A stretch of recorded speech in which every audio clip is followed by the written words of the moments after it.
नमस्कार, आप देख रहे हैं न्यूज 18। मैं हूं आपके साथ मेनका चौधरी और शाम के 7:30 बजे हैं। बात उत्तराखंड की करते हैं और सबसे पहले बात आज त्रिवेंद्र कैबिनेट की मीटिंग की। देहरादून में सोमवार को कैबिनेट की मीटिंग हुई और इस मीटिंग में 4 प्रस्तावों पर मुहर लगी।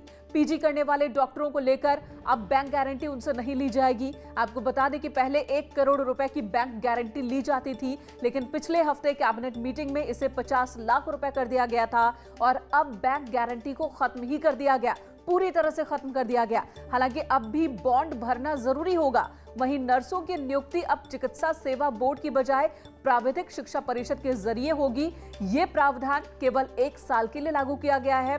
वहीं सूत्रों के हवाले से जो खबर है उसके मुताबिक कैबिनेट में करीब 4096 करोड़ के अनुपूरक बजट को भी मंजूरी मिली है, जिसका प्रस्ताव शीतकालीन सत्र में रखा जाएगा। सुनील नवप्रभात हमारे सहयोगी देहरादून से हमारे साथ मौजूद है। सुनील नवप्रभात, जो डॉक्टर्स को लेकर पीजी कोर्स को लेकर फैसला लिया गया है, इससे कितनी बड़ी राहत उन छात्रों को जो कि डॉक्टर बनना चाहते हैं?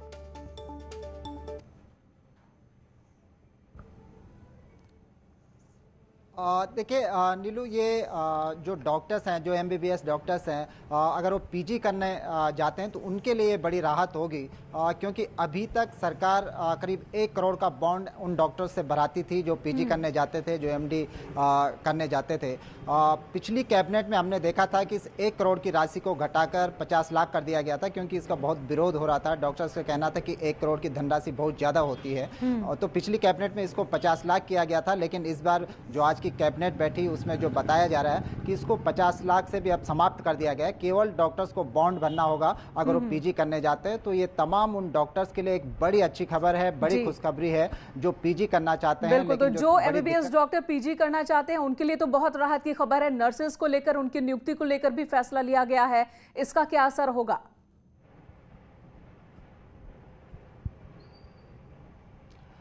देखिए, अभी सरकार ने 1238 पदों पर नर्सों की भर्तियां निकाली थी, स्टाफ नर्स की भर्तियां निकाली थी, जो लंबे समय से वेटिंग में चल रहा था। तमाम जो बेरोजगार अभ्यर्थी थे वो इस कोशिश में थे कि किसी तरह स्टाफ नर्स की भर्ती शुरू हो। तो इसी तरह से मेडिकल कॉलेज में भी नर्सों की भर्तियां होती हैं। वो अभी तक चिकित्सा शिक्षा उसके जरिए होती थी, लेकिन अब सरकार ने 1 साल का इसमें छूट दी है। 1 साल में कहा गया कि जो प्राविधिक शिक्षा परिषद है, जो स्टाफ नर्स की ऑलरेडी भर्ती कर रहा है, उसी के तहत अब मेडिकल कॉलेजों के लिए भी जो नर्स हैं उनकी भर्तियां की जाएगी। तो एक बड़ी राहत बेरोजगारों के लिए भी है, पीजी डॉक्टर्स के लिए भी है, और खासकर 21 दिसंबर से जो शीतकालीन सत्र शुरू होना है उसके मद्देनजर आज कैबिनेट में करीब 4 प्रस्ताव लाए गए, जिसमें जो बताया गया कि 4,96 करोड़ के आसपास अनुपूरक बजट भी इसमें लाया गया, जिसमें 2096 करोड़ के आसपास राजस्व। बिल्कुल, तो कई अहम फैसले लिए गए और जिनमें एक फैसला जो स्वास्थ्य से जुड़ा है, चिकित्सा क्षेत्र से जुड़ा है, ताकि आने वाले दिनों में जो पीजी करना चाहते हैं डॉक्टर्स, उनके लिए सहूलियत हो और साथ में प्रदेश में डॉक्टर्स एंड नर्सेस की संख्या जो है वो भी तेजी के साथ बढ़ सके, उसकी कोशिश। इधर बुलेटिन में बात कर लेते हैं कोरोना अपडेट की। प्रदेश में सोमवार को कोरोना के 577 नए मामले सामने आए। बीते 5 दिन की बात की जाए तो 3000 से ज्यादा कोरोना केस अब तक सामने आ चुके हैं। 24 घंटे में कोरोना से 6 लोगों की मौत हो गई। उत्तराखंड में एक्टिव केसेस की संख्या 6100 के पार पहुंच चुकी है। देहरादून में 164, नैनीताल में 88 और पौड़ी में 80 नए केस सामने आ चुके हैं। उधर हल्द्वानी में कोरोना से एक डॉक्टर की जान चली गई। बेस हॉस्पिटल के डॉक्टर राजेश शाह की मौत सुशीला तिवारी हॉस्पिटल में हुई। डॉक्टर शाह एक हफ्ते से बीमार चल रहे थे और उन्हें बचाने की कोशिश चल रही थी, लेकिन डॉक्टर्स कामयाब नहीं हुए और डॉक्टर शाह की मौत हो गई, जो कि कोरोना से पीड़ित थे। और वहीं कोटद्वार के पोखड़ा ब्लॉक के सिलेथ गांव में कोरोना के 89 नए मामले सामने आए। स्वास्थ्य विभाग की टीम ने गांव को सील कर दिया और अब तक स्वास्थ्य विभाग की टीम ने 170 से ज्यादा सैंपल इस गांव से इकट्ठे किए हैं, जिनमें से 89 कोरोना पॉजिटिव मामले सामने आए। और बड़ी खबर अल्मोड़ा से, जहां पर सल्ट में एक कार खाई में गिर गई और इस हादसे में 3 लोगों की जान चली गई। एक शख्स घायल हुआ जिसे हॉस्पिटल में भर्ती कराया गया। पैसिया के पास नौकुचिया रणथम्मल के पास यह हादसा हुआ। बताया ये जा रहा है कि कार सवार रणथम्मल से मौलिकहाल की ओर जा रहे थे और तभी कार हादसे का शिकार हो गई।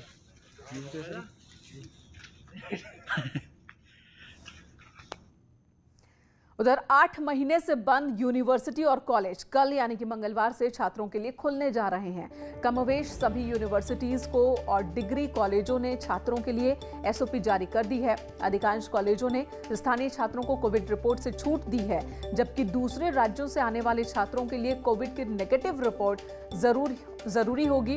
आपको बता दें, छात्रों को अभिभावकों की ओर से सहमति पत्र भी साथ लाना होगा। अधिकतर कॉलेज छात्रों को 30-30 या 50-50 के बैच में बुला रहे हैं। शुरुआत में प्रैक्टिकल सब्जेक्ट वाले छात्रों को ही कॉलेज में प्रवेश की अनुमति दी जाएगी।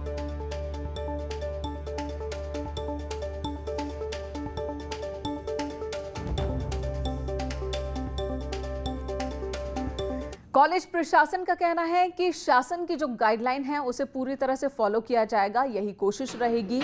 एमकेपी कॉलेज के प्रिंसिपल के मुताबिक अभी प्रैक्टिकल सब्जेक्ट की क्लासेस शुरू की जा रही हैं, जबकि नॉन प्रैक्टिकल सब्जेक्ट की क्लासेस ऑनलाइन ही चलती रहेंगी। हम कल से शुरू करवा रहे हैं और नॉन प्रैक्टिकल ऑनलाइन ही चलेगा। और प्रैक्टिकल सब्जेक्ट्स में हम अभी ग्रुप बनाएंगे बच्चों के, मैक्सिमम 15-20 लड़की से ज़्यादा हम एक टाइम में नहीं बुलाएंगे। हमारा जैसे 80 बच्चों का लेक्चर थिएटर है या 40 बच्चों का रूम है, तो उसमें 15 बच्चे 12 बच्चे मतलब 2 गज की दूरी जो हमें सरकार ने कह रखा उसको वी हैव टू फॉलो। और बच्चों से एनओसी लेना उनके गार्जियन से, जो बच्चे बाहर से आएंगे उनका कोविड टेस्ट की रिपोर्ट लेनी है, ये तो मस्ट है, बहुत ज़रूरी है, हम उसको फॉलो करेंगे। इधर देहरादून से खबर, जहां पर ऊर्जा संरक्षण दिवस पर सीएम हाउस में प्रोग्राम आयोजित किया गया, जिसमें मुख्यमंत्री और स्वरोजगार योजना में उत्तरकाशी जिले के 11 उद्यमियों को स्कीम अलॉटमेंट लेटर दिए गए। सीएम ने सभी स्वयं सहायता समूहों को संबोधित किया और कहा कि सरकार का अगला फोकस महिलाओं के सिर से घास का बोझ कम करना है और इस योजना पर काम चल रहा है। वहीं जो सेल्फ हेल्प ग्रुप एलईडी बनाने के काम में लगे हुए हैं, ऐसे सभी महिला समूहों को 50-50 हजार रुपए का रिवॉल्विंग फंड दिया जाएगा, ताकि ये और बेहतर तरीके से काम कर सकें। सीएम ने कहा कि उत्तराखंड में तमाम मंदिर हैं जिनके कपाट खुलने पर साज सज्जा का सामान लोकल प्रोडक्ट बनाने वाले ग्रुप से ही लिया जा सकता है। और इधर सीएम त्रिवेंद्र सिंह रावत दिसंबर के आखिरी हफ्ते में 3 जिलों का दौरा करेंगे और राष्ट्रीय अध्यक्ष के दौरे के बाद उत्साहित कार्यकर्ताओं में फिर से जोश भरेंगे।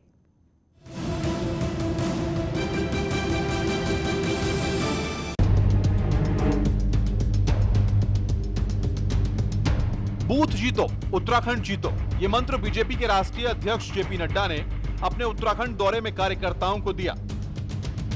जेपी नड्डा कार्यकर्ताओं में जोश भरकर गए कि उनकी मेहनत ही 2022 में जीत दिलाएगी। कार्यकर्ताओं में इसी उत्साह को बनाए रखने के लिए खुद सीएम जिलों और विधानसभा क्षेत्रों में जाएंगे, जहां जनता से भी बातचीत करेंगे और कार्यकर्ताओं से भी। नड्डा जी यहां पर आए, उन्होंने 4 दिन उत्तराखंड को दिए, तो उसका एक बहुत व्यापक असर पार्टी कार्यकर्ताओं में है, आम पब्लिक में है। और जिस तरह से उन्होंने कार्यकर्ताओं को उत्साहित किया है, प्रोत्साहित किया है, निश्चित रूप से जो आगे का मार्ग है हमारा, वो उससे प्रशस्त होगा। जिलों में योजनाओं की समीक्षा और रात्रि प्रवास का काम मुख्यमंत्री पहले ही शुरू कर चुके थे, लेकिन बाकी बचे जिलों का दौरा दिसंबर के आखिरी हफ्ते में होगा, जिनमें 28 दिसंबर को अल्मोड़ा, 29 दिसंबर को चमोली और 30 दिसंबर को रुद्रप्रयाग का दौरा होना है। 28 दिसंबर को मैं इसकी शुरुआत करूंगा। और अभी क्योंकि मैं पिछले महीने मैं जिलों में गया, वहां पर मैंने रात्रि प्रवास किया, तो मेरे 3 जिले अभी रह गए हैं जहां पर मेरा प्रवास नहीं हो पाया, रात्रि प्रवास नहीं हो पाया। गया तो हूं लेकिन रात्रि प्रवास नहीं हो पाया, तो उसकी शुरुआत मैं अल्मोड़ा से करूंगा और पहले फेज में अल्मोड़ा, चमोली और रुद्रप्रयाग, इन 3 जनपदों में मैं जाऊंगा। साफ है, राष्ट्रीय अध्यक्ष के आदेश और निर्देश को मुख्यमंत्री अपने दौरों में आगे बढ़ाएंगे और अपनी सरकार की बड़ी योजनाओं और उपलब्धियों को जनता तक पहुंचाएंगे। दीपांकर भट्ट, न्यूज़ 18, देहरादून। इधर लैंसडाउन विधायक दिलीप ने एक बार फिर वन मंत्री हरक सिंह रावत के खिलाफ मोर्चा खोल दिया है। पाखरों में बनने वाले टाइगर सफारी पर सवाल खड़े करते हुए बीजेपी विधायक दिलीप रावत ने कहा कि टाइगर सफारी बनने से कंडी मार्ग का बनना असंभव हो जाएगा। वहीं हरक सिंह रावत ने कहा कि दिलीप रावत का ये बयान सिर्फ भ्रम पैदा करने के लिए है। ये पहली टाइगर सफारी है जो टाइगर रिजर्व में बनने जा रही है। ये 106 हेक्टेयर में बनेगी और इससे केवल उत्तराखंड को नहीं पूरे देश को लाभ होगा, क्योंकि पूरे दुनिया के जीव जंतु प्रेमी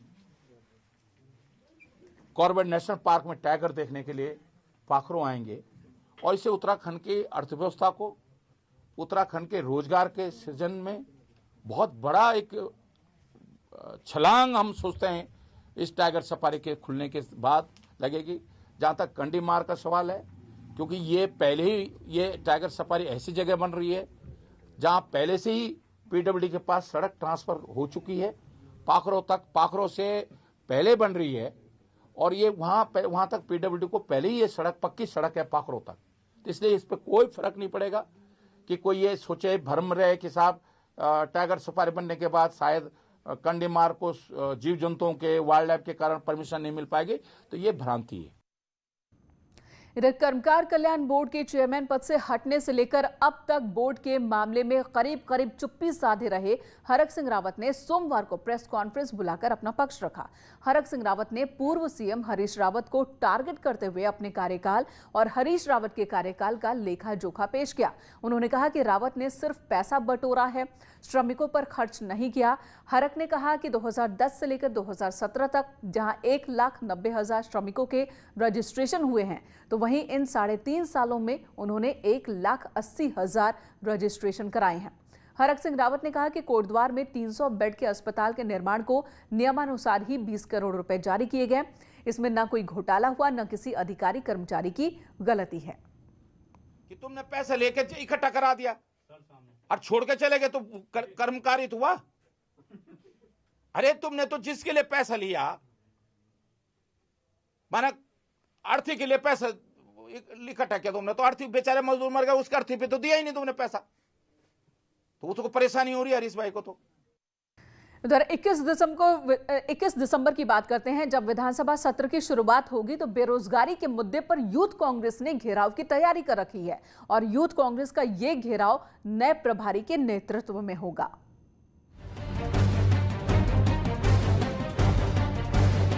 इक्कीस दिसंबर से 3 दिन के विधानसभा सत्र को लेकर तैयारियों का दौर जारी है। वहीं बेरोजगारी के मुद्दे पर यूथ कांग्रेस ने विधानसभा घेराव की तैयारी की है। इसका नेतृत्व नए प्रदेश प्रभारी देवेंद्र यादव और प्रदेश अध्यक्ष प्रीतम सिंह करेंगे। वहीं यूथ कांग्रेस के नेताओं का कहना है कि युवाओं की मांग रोजगार है और यही बात वो सत्र के पहले दिन सरकार से कहना चाहते हैं। प्रदेश प्रभारी निश्चय ही एक युवा है और ऊर्जावान है। उनके नेतृत्व में कहीं ना कहीं युवाओं को ऊर्जा मिली है और प्रभारी जी का नेतृत्व युवा कांग्रेस के लिए एक संजीवनी का काम करेगा और आने वाले समय में युवा उनके नेतृत्व में बढ़ चढ़ के कई मुद्दों को उठाने का काम करेगा और निश्चित ही इस प्रदेश में मैं कहूँ एक जो सरकार लाने का अहम भूमिका उसमें युवा कांग्रेस की और युवाओं की रहेगी। प्रभारी बनने के बाद देवेंद्र यादव का ये देवभूमि का दूसरा दौरा है। ऐसे में अपने युवा प्रभारी को लेकर युवा कांग्रेस के नेता जोश में हैं।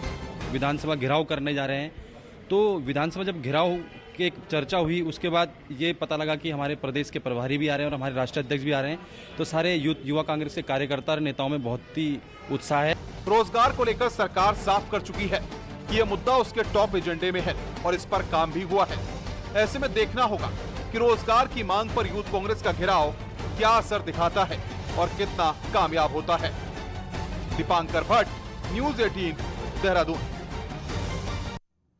यूथ कांग्रेस ने अपनी तैयारी पूरी कर ली है। इधर उत्तराखंड के पुलिस विभाग से जुड़ी एक बड़ी खबर, स्मार्ट पुलिस के लिए बनाई गई है 9 कमेटी। डायल 112 को 100 स्कॉर्पियो मिलेंगे, तो वहीं पर पीएसी के हर कंपनी को 3 मिनी बस और ट्रक दिए जाएंगे। आने वाले वक्त में बनाया जाएगा नया पुलिस मुख्यालय, ये जानकारी भी सामने आई। पुलिस प्रमोशन और रिक्त भर्तियां मार्च तक पूरी कर ली जाएंगी। कांस्टेबल 16 साल की जगह अब 8 साल रहेंगे पहाड़ पर, जबकि हेड कांस्टेबल को 12 साल की जगह 6 साल के लिए पहाड़ पर रहना होगा। तो ये तमाम कवायद है ताकि पुलिसकर्मी ज्यादा उत्साह के साथ काम कर सके। इधर कृषि कानून के विरोध में हल्द्वानी और उसके आसपास के किसानों ने एसडीएम ऑफिस के बाहर प्रदर्शन किया और राष्ट्रपति के नाम चिट्ठी भेजी। रुड़की में भी किसान ज्वाइंट मजिस्ट्रेट कार्यालय के बाहर धरने पर बैठे। किसानों का कहना है कि केंद्र सरकार तुरंत कृषि कानून को वापस ले। कृषि कानूनों के विरोध में पिथौरागढ़ में कांग्रेस ने प्रदर्शन किया। इस मौके पर कांग्रेसियों ने नए कृषि कानूनों को किसान विरोधी बताया और वापस लेने की मांग की। किसानों का आंदोलन इधर दिल्ली में जारी है और तमाम राजनीतिक दल उनके कंधे पर बंदूक रखकर अपने निशाना साधने में जुटे हैं। इधर उच्च शिक्षा मंत्री धन सिंह रावत ने रुद्रप्रयाग में कृषि सुधार विधेयकों को लेकर कहा कि किसान की आय 2022 में दोगुनी करने के लिए ये कानून केंद्र सरकार ने बनाए हैं। पूरे देश का किसान इस नए कानूनों के कारण प्रधानमंत्री से खुश है। नए कानूनों के मुताबिक किसान अपनी उपज को बेहतर दामों पर कहीं भी बेच सकता है। पहले की सरकार के मुकाबले मोदी सरकार ने कृषि का बजट 6 गुना बढ़ा दिया है। देश में किसान सम्मान निधि के कारण 11 करोड़ किसानों को 6-6 हजार रुपए दिए जा रहे हैं। उत्तराखंड के किसानों को भी इससे फायदा हो रहा है। प्रधानमंत्री जी ने पहली बार किसानों की आय दुगनी करने के लिए टारगेट रखा है कि 2022 तक हमको किसानों की आय दुगनी करनी है। और इन कानूनों में एक बड़ा बदलाव ये किया गया है कि किसान अपनी उपज को कहीं भी बेच सकता है जहां उसको अच्छे रेट मिले। तो केंद्रीय नेतृत्व के निर्देश के बाद पूरे देश में ही बीजेपी के कार्यकर्ता और नेता लोगों को समझा रहे हैं कि आखिर नए कृषि कानून के फायदे क्या हैं। कुछ ऐसी ही कवायद देखने को मिली है। किसानों को गुमराह करने के आरोप विपक्ष पर बीजेपी के नेता लगा रहे हैं। बीजेपी का कहना है कि किसानों के लिए मोदी सरकार कानून लेकर आई है, लेकिन विपक्ष मोदी सरकार को घेरने के लिए किसानों का सहारा ले रही है। अल्मोड़ा में ये बात बीजेपी नेता ने कही। और खबर देहरादून से, जहां पर सार्वजनिक स्थानों पर अब कूड़ा फेंकना लोगों को महंगा पड़ेगा। शहर भर में कूड़े को लेकर एनजीओ मॉनिटरिंग करेगी। एनजीओ और पार्षद एक साथ मिलकर काम करेंगे, जिसके लिए नगर निगम एक कमेटी का भी गठन करेगा। नगर निगम की बैठक में आज स्वच्छता सर्वेक्षण, पॉलिथीन पर प्रतिबंध समेत 27 प्रस्तावों पर चर्चा हुई। हालांकि इस दौरान कांग्रेस के पार्षदों ने हंगामा काटा।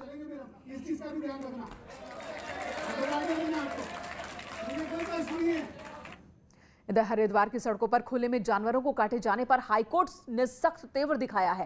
कोर्ट ने डीएम हरिद्वार को अवमानना का नोटिस जारी किया। कोर्ट ने पूछा कि क्यों पूर्व में दिए आदेश का पालन अब तक नहीं हो रहा। जस्टिस शरद शर्मा की कोर्ट ने डीएम हरिद्वार को 3 हफ्ते के अंदर जवाब दाखिल करने को कहा है। आपको बता दें कि पूर्व में हाईकोर्ट ने राज्य में सभी अवैध स्लॉटर हाउसेस को बंद करने का आदेश दिया था।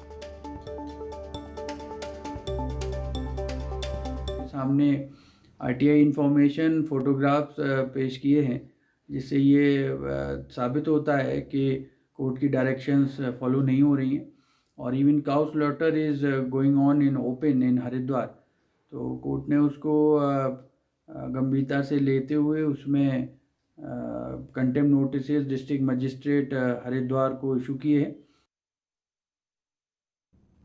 और अपना उत्तराखंड में इस वक्त मेरे साथ इतना ही। ब्रेक के बाद देखिए महाबहस।